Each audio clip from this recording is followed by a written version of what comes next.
misalnya gini, gue pernah tuh kenal anak milenial namanya Azalea Antias. Dia itu sudah kerja di luar negeri, udah kerja di Boston dengan gaji yang lumayan bagus gitu ya. Terus memutuskan pulang ke Indonesia cuma buat bantu ibu-ibu pengrajin di Flores. Wow. Dagangin usahanya. Iya. Wow. Dan mereka nggak mikirin kalau kayak zaman dulu kita mungkin kerja buat beli rumah, kalau dia nggak kerja buat liburan, Bo. Temen gue itu punya anak buah dia itu berani gebrak meja dan ngatain, "Mbak tuh bego ya, salah ya." Oh my god.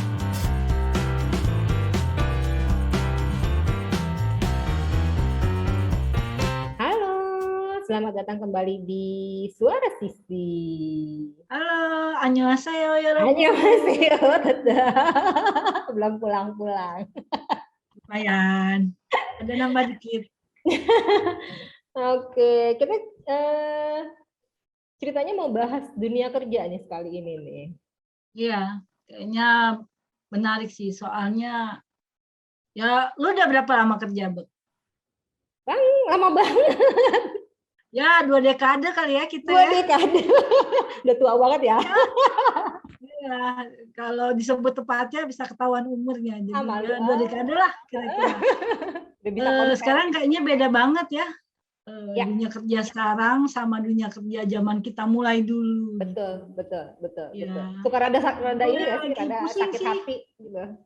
Kenapa pusing karena iya berhadapan dengan dunia kerja, bukan pekerjaannya ya, tapi orang-orang yang bekerja gitu, terutama yang generasi sekarang nih, yang milenial nih, aduh, bener-bener deh bikin pusing soalnya cepet banget gitu loh pindahnya. Gue tuh ada kerjaan yang orangnya tuh mestinya ngelanjutin ke pekerjaannya, ini tiba-tiba dia bilang, "Mbak, gue pamit ya, gue mau pindah tempat lain." Kapan? Mulai hari ini. Oh tidak. Bisa gitu ya? Anak milenial tuh gitu. Anak-anak milenial tuh yang apa sih? Yang umur-umur berapaan gitu sih? Kok bisa begitu mereka? Milenial itu kan sebenarnya anaknya generasi baby boomer ya. Anaknya generasi baby boomer. Biasanya mereka tuh disebutnya generasi Y atau generasi langgas. Lahirannya sekitar 80-an sampai 2000 lah. Jadi mungkin umurnya 30 sampai 25 lah ya. Ponakan gua dong ya. Iya, jadi bisa dibilang anaknya kakak kita atau sedikit di bawah kita ya. Mereka nih yang sekarang paling banyak soalnya di dunia kerja gitu. Baru mulai kalau sensus mereka ya, baru mulai keluar dari ini. Sensus penduduk aja 2020 tuh mereka itu 69,38 juta. Banyak juga. Tapi ya jangan sedih lah, sebenarnya masih banyak kita yang generasi X. Kita itu 58,65 juta. Oke. Tapi kan permasalahannya kita nggak semua seumuran kita. Salah ding. Apa ding? Salah ding, banyakan mereka. Mereka tuh 69 juta, kita cuma 58 juta. Nah kan udahlah banyakan mereka. Satu nih ya, banyakan mereka. Kedua, seumuran kita kan seumuran kita kan sebagian sudah tidak di dunia kerja, bukan begitu? Gitu, gue belum punya surveinya sih kalau itu ya. Bisa dibilang bukan berarti kita sebagian sudah pensiun ya. Bukan pensiun, tapi memutuskan untuk tidak bekerja secara official di kantor apa segala gitu kan. Banyak kan setahu gue. Ya susah juga sih bilang kita tahu ya, masalahnya belum ada sensus. Belum ada sensusnya. Cuman kalau yang terakhir tuh ya memang banyakan yang milenial memang. Milenial yang katanya anak-anak yang prototipenya dikenal rada-rada pemalas, terus senangnya sama yang instan-instan, terus rada-rada rada-rada ribet sehingga bikin susah mau lu tuh apa gitu, kayak gitu nggak sih mereka tuh sebenarnya? Kayaknya ibu punya pengalaman ya. Barangkali pengalaman ibu Kreatif berbeda. mereka ketua loncat sih yang paling sering. Oke. Iya, kayak pengalaman gue itu udah berapa kali gue dapet yang kayak gitu. Pindah, kok udah pindah lagi gitu. Padahal baru ini ya, baru mulai satu project gitu ya, istilahnya belum waktunya lo ya, keluar. bahkan dia kalau nggak salah sih yang di tempat yang dia kerja sekarang tuh dia baru setahunan deh. Sebelumnya juga punya yang kayak gitu partner, terus belum setahun malah udah 3 tempat kerja. Belum setahun. Iya, hebat Sebentar. kan? Setahu gue probation tuh antara 3 sampai 6 bulan loh. Iya, jadi selesai probation pindah. Dia pikir gue nggak oke di sini, nggak asik ya, Iya, udah keluar gitu aja ya. Kalau lo punya pengalaman kayak gitu nggak?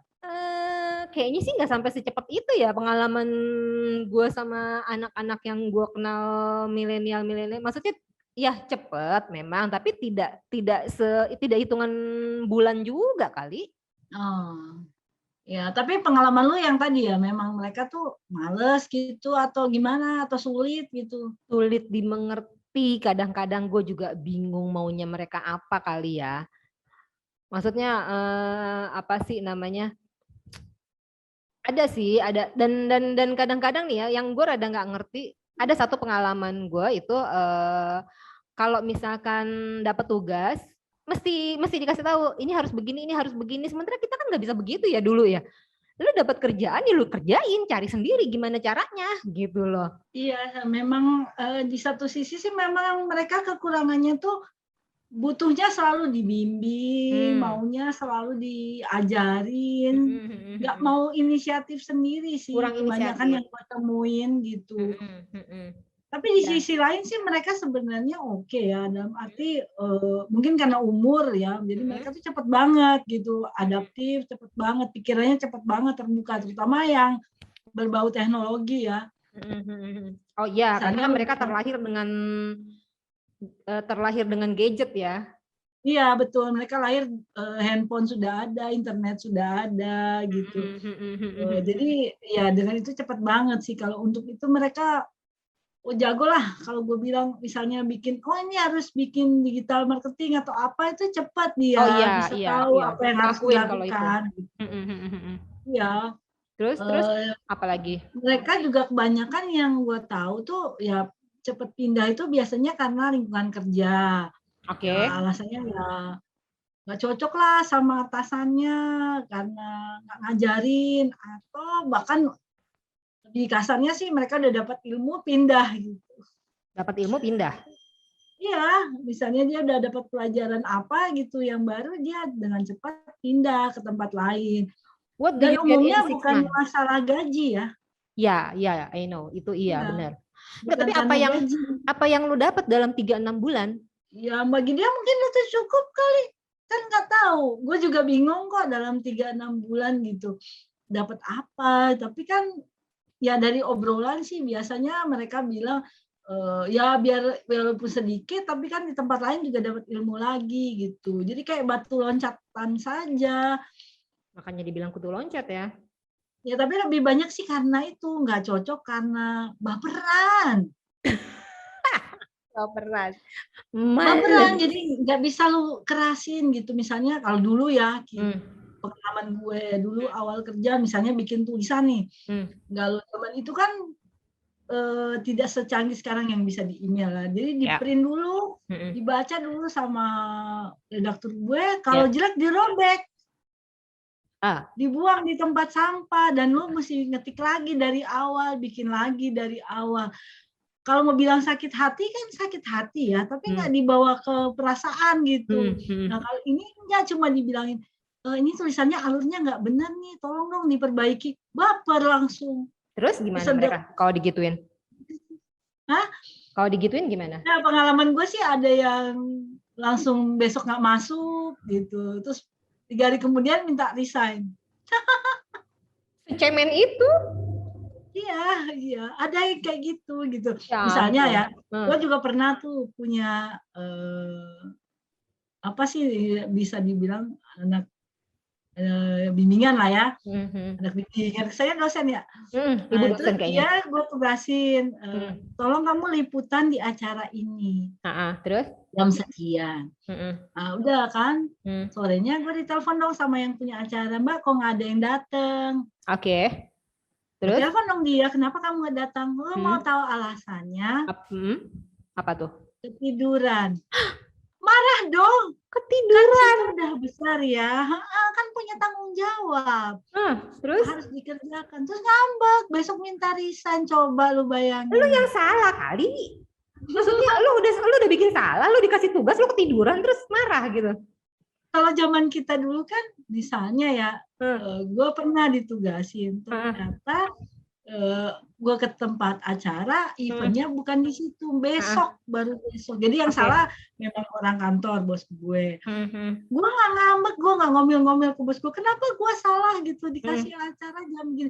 Nah, ya udah terima aja gitu, salah gitu ya.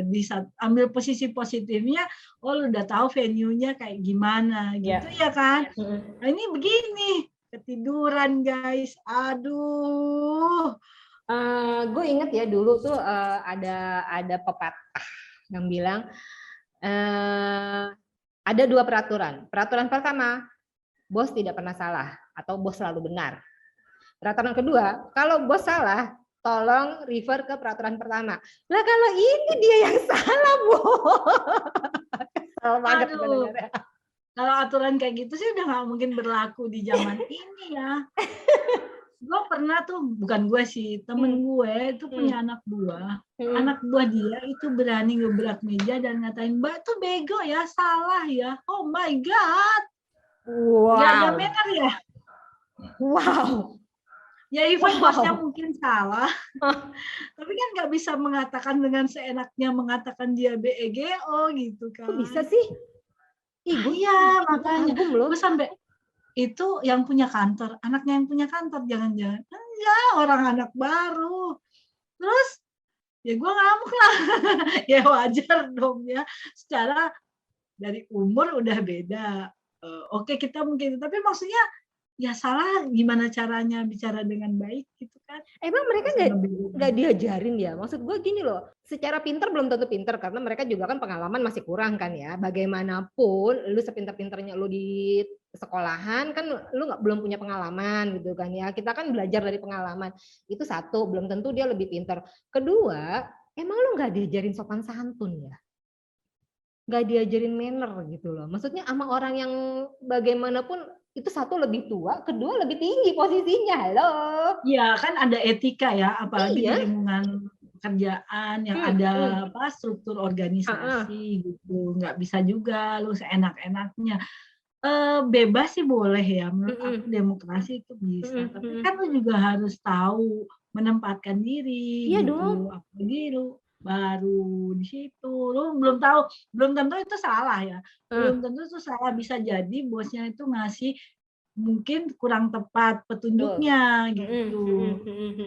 Nah, tapi memang banyak sekali sih yang kalau kita bicara tentang pekerja milenial nih kendala ya itu tadi kalau menurut gue karena kita tidak saling memahami antara generasi kita nih yang sudah lebih dulu terjun di dunia kerja sama generasi dia yang baru mulai kerja. Gini loh, dulu pada saat kita baru mulai kerja, itu kan kita berusaha memahami orang yang lebih dulu masuk kan. Nah, ya. Nah yang sekarang berarti bukannya mereka yang berusaha memahami, tapi kita juga berusaha memahami juga nih yang bawah gitu. Jadi kita akhirnya begitu. Kita ke atas mesti paham, akhirnya kita ke bawah mesti paham juga gitu.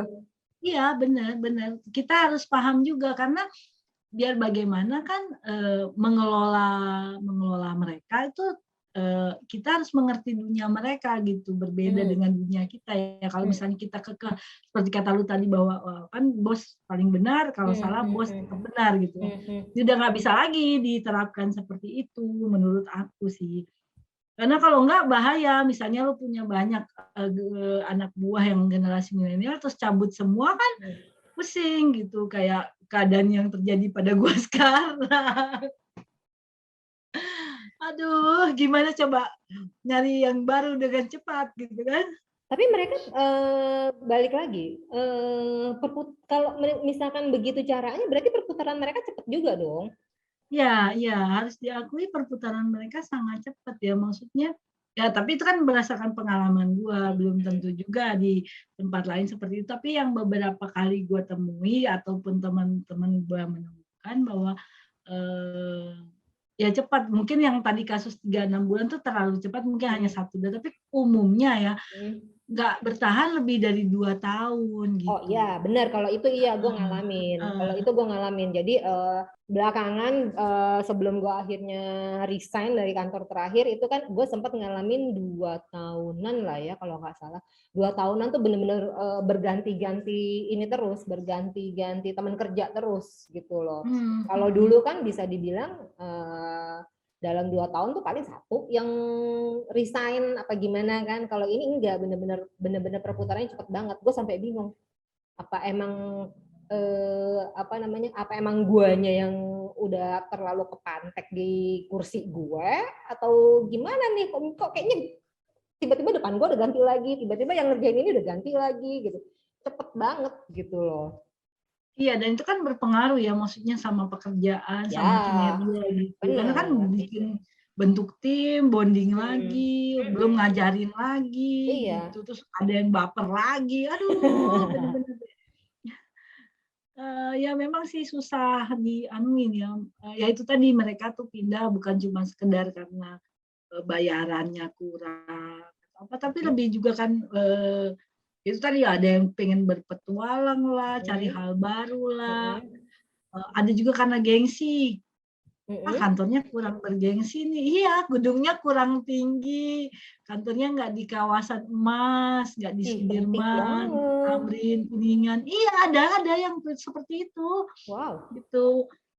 Kenapa pindah? Gue soalnya pindah di kantornya yang di Sudirman Park gitu, atau di SCBD gitu. Kantor sebelumnya TB Simatupang. Gue pikir kan pindah karena jauh dari rumah gitu. Enggak, alasannya cuma karena gengsi. Jadi tadinya di TB Iya, Simatupang jadi yang jauh di sana, terus dipindah ke Sudirman, lebih keren. iya. Kalau lihat dari tempat tinggal dia sih, dia lebih dekat ke TB Simatupang misalnya. Karena rumah dia kan daerah-daerah situ. Tapi kok makanya kok pindah kok jauhan gitu. Oh iya, soalnya lebih keren lah. Oh, oke. Baiklah, lebih Ini ada keren juga ternyata karena ada gengsi. ya.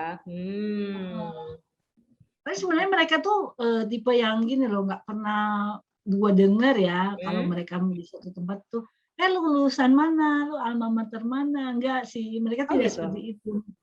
Iya, mereka tuh lebih ke udah pernah di mana aja, kerjaannya apa gitu. Oh ya bisa, lebih kayak gitu. Asik sih sebenarnya gitu. Jadi nggak based on Masa apa sih? sih lu nggak based on biasanya kan dulu kan gengnya kampus ini, gengnya universitas itu. Kalau mereka tuh sebenarnya nggak kayak gitu. Dan misalnya ya ada yang dari lulusan luar, paling lebih ke kendala obrolan aja. Misalnya yang itu lulusan luar negeri, besar di luar negeri, terus kalau ngobrol sama kita yang bisa nanggepin mungkin yang bahasanya mirip gitu. Kalau yang enggak kan yang lain diem tuh. Terus dia dianggap sombong atau apa, padahal memang dia nggak fasih bahasa Indonesia. Tapi gue rasa nggak tahu ya, masa iya sih lulusan luar negeri nggak lebih, maksudnya kan biasanya masih tetap gitu, bagaimanapun lulusan luar negeri gengsinya lebih tinggi gitu loh, apa segala gitu. Nggak tahu ya, tapi sejauh ini yang gue temuin, selama kita bisa bekerja sama dengan dia sih nggak pernah masalah ya. Mau dia lulusan dari mana, kita bisa berkomunikasi, terus bisa menjabarkan pekerjaan sama dia dengan baik sih biasanya nggak masalah. Yang suka bermasalah itu lebih ke itu tadi attitude gitu. Jadi mungkin karena sudah terbiasa di sana bicara terbuka, nggak ada etika yang lain, jadi dia bisa asal nyablak gitu loh. Ya itu tadi bisa ngatain situ BEGO. Itu yang lulusan luar negeri yang bisa ngatain bosnya itu. Iya. Hmm. Tapi kan nggak bisa disamaratakan ya, nggak semua Oke. lulusan luar negeri seperti itu juga. Ini cuma contoh kasus juga gitu bahwa ada juga yang kondisinya seperti itu gitu. Dan gue juga sampai sempat bertanya dia itu lulusan di luar negerinya sebelah mana sih? Oh, ternyata tahu. Oh, Australia. Oh ya. Ya kan, maklum lah kalau itu sudah maklum lah saya. Ya. Makanya maksudnya dia lulusan sana tapi bahasa percakapan dia tuh rude gitu, Iya. kasar. Iya. Banget. Bisa dia sih nggak bilang BEGO, dia bilangnya stupidity ya kan Iya, sama ya. itu cuman cari di kamus Tersinggung lah bosnya. Tapi memang gue ada satu bukan satu maksudnya ada pengalaman juga gitu kan ya, kerja sama anak-anak ini. Sempat rada heran dan pusing sih gue ngeliat cara mereka kerja. Dalam artian gini loh, kan kalau dulu tuh gue ada yang namanya untuk rubrik fashion atau ini kan ada pemotretan kan. Nah, pada saat pemotretan itu biasanya kalau pengalaman gue dan yang seumuran kita gini, bukan seumuran, pokoknya anak-anak yang udah lumayan kerjanya barengan kita gini, itu semua dihandle sendiri dalam artian bikin konsep sendiri, cari baju sendiri, even ngambil baju pun sendiri. Syukur-syukur kalau ada supir kantor yang bisa ngambilin, kalau nggak bisa ya ngambil sendiri gitu kan. Terus cari lokasi juga sendiri. By the time lu hari H pemotretan, ya udah lu bener-bener kerja based on yang udah lu konsepin selama ini, apa segala macam lu ngomong sama ini. Pokoknya semua sendiri lah. Paling kalau misalkan ini berdua atau gimana. Nah, one day gue kerja sama anak-anak ini, banyak banget loh, gue sampai bingung. Hah, ini siapa aja ya? Oh, ternyata begitu dikenain, ini yang wardrobe-nya, ini yang ininya, ini yang ininya. Hah, lu gila, itu kerjaan lu gue kerjain sendiri semua.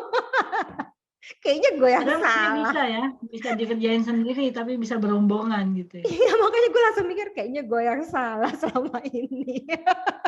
Ngapain gue kerjain sendiri?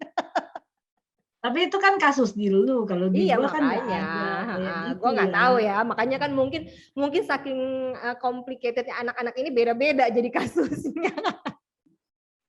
Tapi kalau yang tadi ada juga sih yang gimana? Gua suka salut sama mereka tuh yang model nggak lihat bayaran, tapi ngelihat dampak. Ada tuh yang kayak gitu. Dampak tuh maksudnya gimana?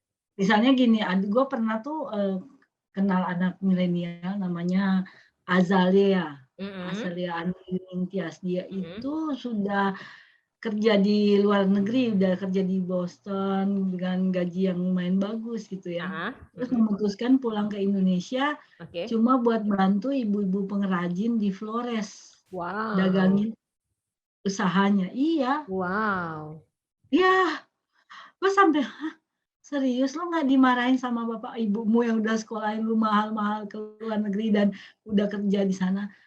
Terus dia bilang, ya sempat komplain sih awalnya, tapi terus mereka mendukung setelah tahu niat usahaku. Gitu. Oh, jadi dari semuanya ada positifnya ternyata ya? Ada. Jadi banyak juga yang sebenarnya punya pemikiran seperti itu. Maksudnya mereka ingin bikin sesuatu yang bisa berdampak bagi orang banyak. Tertantang lah, karena mereka kan generasi yang kayaknya senang ditantang ya. Iya, betul. Jadi kalau ditantang tuh kayaknya, wah harus bikin nih gitu dan berhasil gitu. Itu menarik sih. Di sisi lain tuh bahwa selain mereka yang tadi itu yang stereotip yang kutu loncat dan manja tadi itu, ternyata banyak juga dari mereka yang punya pemikiran yang ke depan gitu. Jadi bikin sesuatu yang berdampak bagi banyak orang, seperti itu sih. Ada juga sih yang pernah ada beberapa lah yang gue pernah temui yang mereka tuh kesini buat sudah punya pekerjaan yang bagus, terus ditinggal demi bikin sesuatu yang misalnya bisa bantu petani. Lebih care ya berarti ya?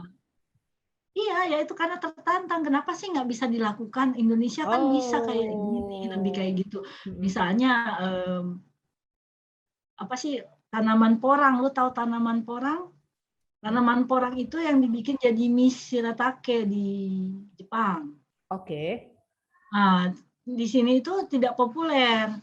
Tidak populer tanaman itu. Kemudian si anak Indonesia ini begitu tahu bahwa itu adalah itu, dia kemudian mengajak petani untuk mengembangbiakan itu dan berhasil. Sekarang diekspor. Sampai ditemuin Jokowi segala loh, saking hebatnya. Gitu. Iya, gitu. Jadi sebenarnya ya mereka bilangnya petani milenial ya. Berarti tetap ada sisi positifnya dari semuanya. Ya, iya. Mereka lebih Namanya Yoyo Triyono itu. Oh, yang bikin mengembangbiakan Yang mengapa sih budidaya kayak ya. mengajak petani untuk membudidayakan tanaman porang. Padahal dia kerja di tempat yang bagus sebelumnya. Sebelumnya kerja di tempat yang bagus, dia tinggalin untuk ini, untuk si tanaman porang Iya, ini. untuk ini. Dan Ya, tanaman banyak sih ini contoh milenial yang lebih peduli berdampak ya. Ya kan contohnya yang CEO-nya Tokopedia lah yang paling kelihatan. Tapi mungkin memang mereka ini boleh dibilang ini harus diakuin mereka untuk teknologi kayak lu bilang tadi, untuk teknologi mereka emang gila banget. Jadi gue ada sempet dapat cerita temen gue, sebenarnya ini dia bukan milenial, tapi sekarang dia harus kerja sama milenial gitu kan. Dan dengan adanya pandemi ini, kerjaan orang-orang yang di depan laptop itu kan makin gila kan. Nah, si anak ini juga bisa dibilang kalau kata temen gue ini nggak ada tidurnya gitu loh. Bener-bener yang on terus, tapi dan dia bisa kerja dalam sehari tuh bukan cuma, jadi ini pekerjaan utamanya dia yang sama temen gue ini. Nah, tapi dia punya pekerjaan lain yang juga sama gilanya gitu loh. Makanya nggak heran anak-anak milenial ini duitnya banyak yang duitnya banyak gitu loh, karena mereka bisa kerja. Iya, gila kerja sih kalau gue bilang sih sebenarnya. Kalau yang gila kerja. Ada satu contoh lagi temen gue, ini benar-benar temen gue sendiri. Dia itu kerja buat di kantor sih iya, tapi terus kerja sampingannya yang kenceng banget. Jadi tiap hari tuh datang ke kantor mukanya muka bantal gitu. Gue tanya, lu tidur jam berapa semalam gitu. Seringan tuh dia tidur jam 3 gitu baru tidur. Gue bilang perasaan emang ngerjain kerjaan kantor masih sih segitunya, gue bilang. Ternyata enggak, Bu, sambilan. Jadi dia ngerjain sambilan tiap itu nanti berapa bulan kemudian dia pergilah jalan-jalan ke Jepang.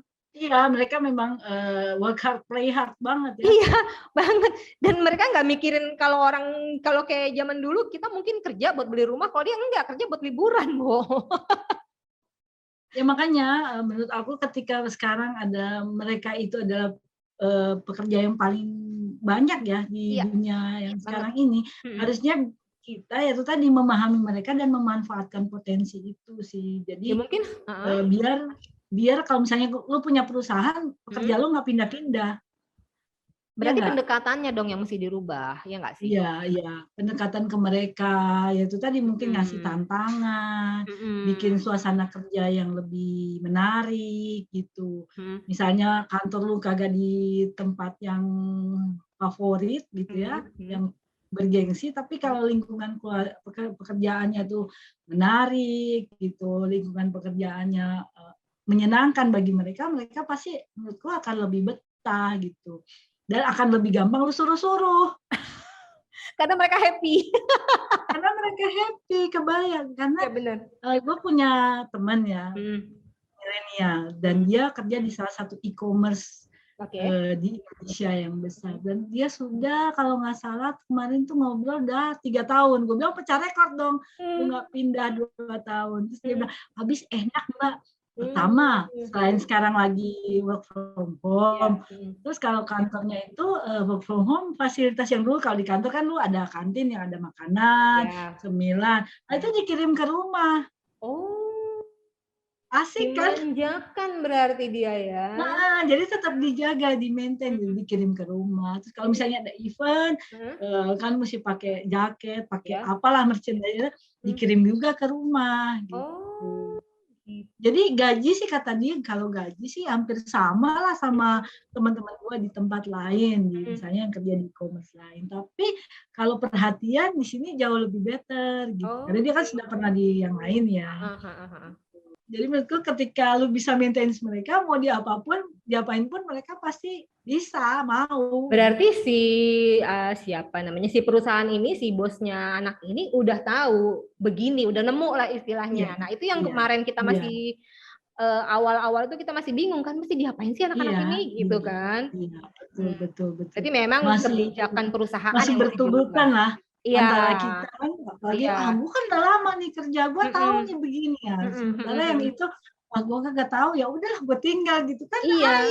Dan Bedanya apa nih. sih kelihatannya terkesan nggak ada usahanya, kok lu gitu doang sih Iya, gitu iya. kan.